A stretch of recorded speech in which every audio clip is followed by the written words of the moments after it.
Hello everybody, it's Des Stuff here, Kadesi, and welcome back to Ramblin' Rose for High Rolls, Aerois episode 30 something, honestly, I forgot. Before we get into the episode, first thing, no daddies this week. I mean, on one hand it's kind of shocking, on the other hand it kind of makes sense, because there were also no daddies in this episode, if you know what I mean. But, we will get into that, as I always say. Second off, I'm sorry my hair's wet. I took a shower before recording this, because, I really needed one, man. I looked like trash. And like I would have taken one earlier, but I was busy working on my on the secret project thing. Which, by the way, speaking of which, it's not technically almost done, but it's almost to the point where I can announce it.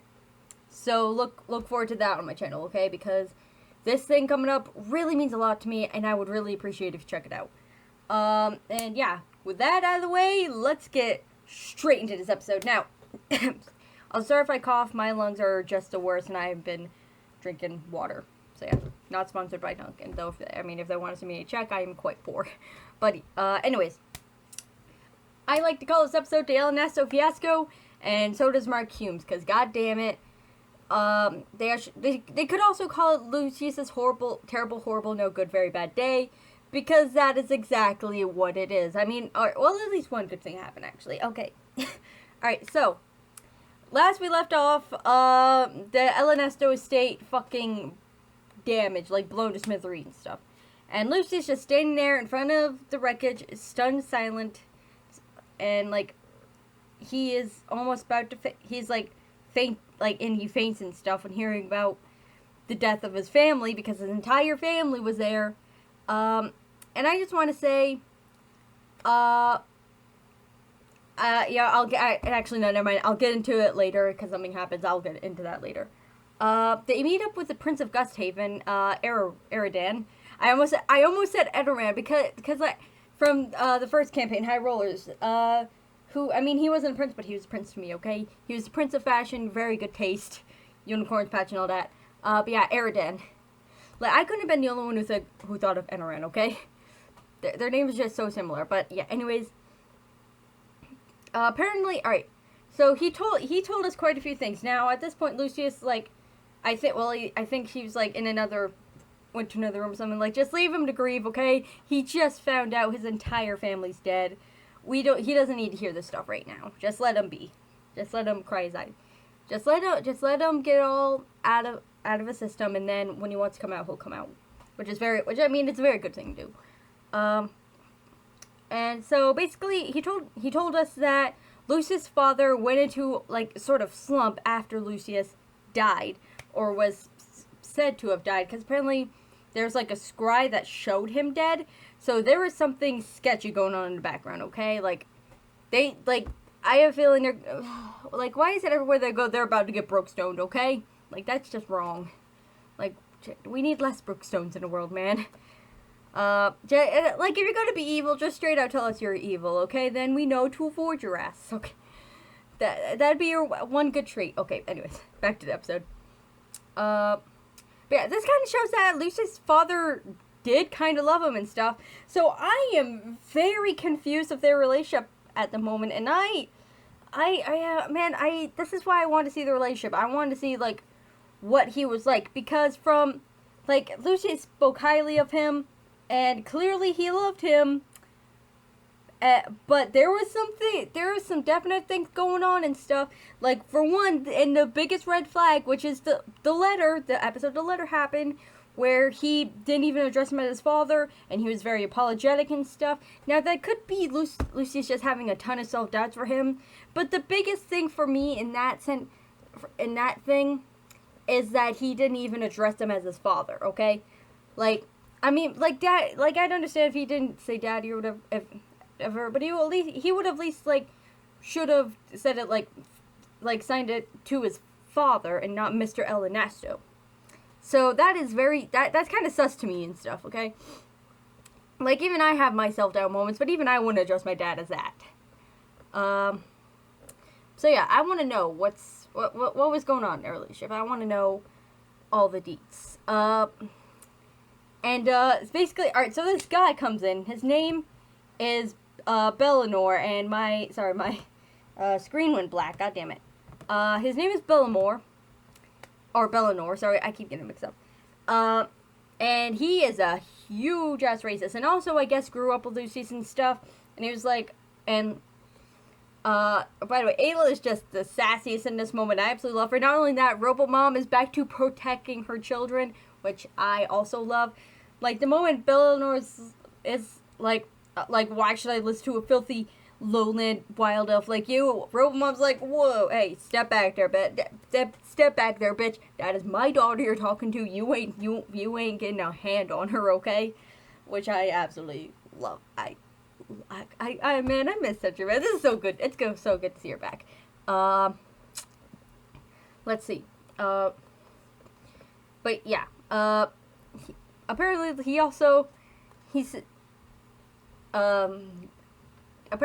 he's also like sky jousting buddies with Lucius, and yeah, we learn a little more about him from Lucius' point of view later. Okay. After a while, they go to the church and stuff. We cut back to Lucius, and he gets a letter, which is apparently his father's last words to him. And we don't get to see it, but during the letter thing, I was looking very closely into Chris Trout. I was like zooming on his face, like looking at it, like trying to read his facial expression, see if I get anything out of it. And there was absolutely nothing. He had a straight on poker face until the very end of the letter. He's like he's sort of like a weird smile thing, but also like something. It was something. I know it was something. Okay. Like, Chris, it was something, okay? There was something in that letter that he knows that we don't, okay? There is something going on, okay? And he ain't telling us shit. But I want to know. And he said he burned the letter, apparently, so... Or he's going to burn the letter, so I don't... Now, if he hasn't burned it yet, I hope someone in the party, like, sees it in his pockets, like, oh, that looks sus. Yoinky doinky, let's read this shit. But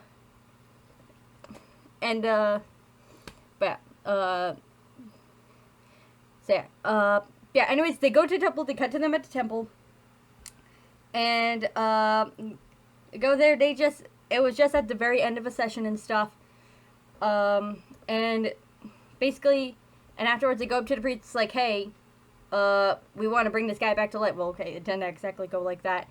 So, I'm just going to say Quill is not pregnant. But they want to bring Quill back to life, of course. And the priest casts his own truth on them to see if they're telling the truth. And they have absolutely nothing to hide, so they pretty much tell her the entire truth. And it's like, yeah, okay, I can bring you back to life. And back to life, because he's Hesper's chosen, okay? He has very important tasks to do. Okay. And, like, I know you don't serve Hespa, but it's a goddamn god. You don't fuck with them, okay? If they want something, you do it for them. But yeah. So, and you know they exist. So, yeah. Anyways. Let's see. I keep losing myself in these notes, goddammit. Okay, so. It's like, yeah, alright, so yeah, we can bring him back, but we either need a very pure diamond or an platinum alpha. I have no idea. I'm not gonna lie. I absolutely forgot what the metal from the Sky Sages are called. I think it's like aluminum. Nah, not aluminum. It's something, okay? I did not write it down because I'm an idiot. But yeah. Let's see. But yeah, they need whatever the fuck that's called. And platinum, putting together and stuff to bring him back to life. And like at first, everyone was just like, "Well, Tom, I hope you ain't gonna miss Quill too much." There's plot twist. They get him at. Spoiler alert: they actually get that this episode. It was like the easiest shit ever. Oh yeah. But yeah. So, we cut back to Lucius, and he's like, going around the room and stuff like pacing around the room. It's like, and like he says he needs to talk to his nanny Norphia. And so he's like, and he also believes that his family's not dead. Now, I also kind of believe that in a sense, because, alright, Lucius has been talking up Daddy for a full-on year now. I'm not lying. Tomorrow is the anniversary, 1-year anniversary for Rose, which is really happy about. But yeah, it also took us an exactly year to get this guy saying stuff. Also, it's been a year since the Daddy Bet started, which is cool. But anyways, back to the point. Lucius has been talking up Daddy for an entire, in real life, year now, and when we finally get the chance to meet him, he's dead. I don't believe that shit. Okay, like I don't believe that because like from an IRL standpoint, it makes sense. Tragedies happen, and this kind of stuff happens. But this is from a storytelling standpoint, and Mark is very good at storytelling. To me, it just wouldn't make sense, okay? But on the chance that this isn't, like, they aren't alive. Oh yeah, by the way, also there might be something in that letter that proves that he's actually alive, but Lucius can't say it yet for some unknown reason. And at the bottom says, please still self-destruct this letter in 5 minutes. We don't have that kind of technology on Aerois yet. For it to self-destruct itself, so yeah. Yeah. So either that, or he's going through the 5 stages of grief, first one being denial. And if that is the case, that will be very interesting to see RP-wise, because firstly denial, which we're seeing right now, then anger, then bargaining, depression, and acceptance. So yeah, I hope we do see that in a storytelling standpoint. And so Lucius tells us to the group and stuff, and the group, they're trying to let him down easy. It's like, Lucius, we're pretty sure he's dead. He's still not believing it. He's still in denial, and he wants to go see his nanny Norfia, who is also at this point to go to his Sky Lake, which is really cool. But yeah, he wants to see his nanny Norfia, who is actually a refugee from the lowlands who came to the Sky Cities to work for the Elenastos, and apparently she's a survivor. Now, a survivor from, actually, now that I think about it, it's probably the Sundering, but yeah. But I want to know more about her. Because maybe there's something else, you know? I mean, the lowlands are a tough place to live in. Everybody said so. So maybe she's a survivor from something else. Yeah. Hopefully we'll, and it is confirmed that she is alive, so hopefully we'll see her next episode, because I want to know more. Okay. And so at least we get to see, at the very least right now, we get to see one person from Lucius's past, which is great. Well, besides all the assholes, but anyways. But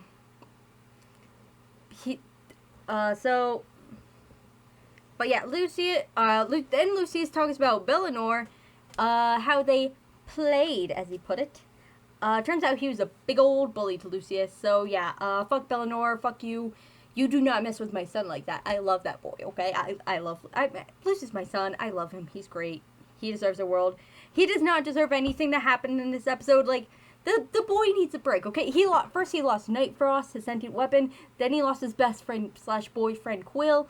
Yes, I still ship it. Then now he's lost his family. And also, I forgot to write this down. He lost his family's entire business because they got all sold off because people thought he was dead. So yeah. Fuck. Like, Lucius is not having a good time right now. Like, I feel so bad for him. He needs many hugs, okay? He needs a warm plate. He needs everything. He needs a vacation, man. Bring that boy on a vacation. Yeah, screw Starby and everything. This boy's been through enough. Just leave him alone. Let him be happy. Okay? Please. Yeah. Like, this party's been through enough, man. I don't think the Lightfall crew has been through as much. Like, alright, they went through Death of Judo. Also, spoilers for Lightfall, I'm sorry. They went through the Death of Judo. Alora's family and the elves, like, sort of turning into werewolves. Sacrificing Trell. Yeah, that's, well, like, alright, and I guess fighting a massive war and stuff. Fighting massive war, and Judo. Well, actually, no, wait, that's a happy moment, so scratch that. They won the war, so I'm also scratching that. I'm talking about, like, terrible moments that did not end happy. So, well, actually, Alright, now, never mind, because I'm talking about terrible moments that are definitely going to leave a huge impact on the character. So, yeah, I guess, I guess the worst things happen. So, that's 4, okay? Let's name what happened to the Aerois crew. Okay, Quill died, Sentry died, fucking Valo was taken from them, Starbane came back, they got attacked by cultists, fucking Kaylee's rest is probably fucked. The Valley Storm's still a thing. Lucius's family all died. All of his family business gone. That's 9 right off the top, okay? They've been through enough. Chill, Mark. Chill. Please. I'm begging. But yeah, back to the actual episode.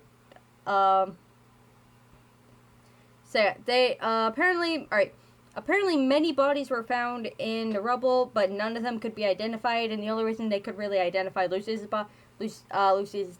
dad's body was because of jewelry or something on it.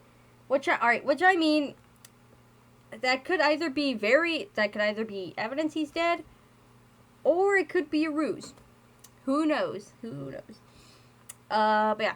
So they go see someone named Matthias, who Lucius also grew up with and stuff, who's more the nerdy type and was very much an outcast to his family and all the other noble families and stuff.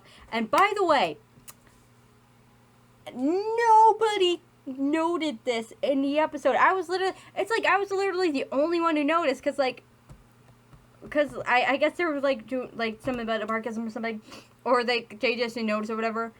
But I did, and that's the important part. And that is when Matthias said, when Matthias was talking about being the outcast of the family and the black sheep and all that, Lucius said, and I quote, "I know that feeling." It was sort of like a pass-off remark. Like I said, it kind of fast and then moved on right after. But I took note of it. I was like, watching it so now, and the moment he said that, I was like, I was woke, okay?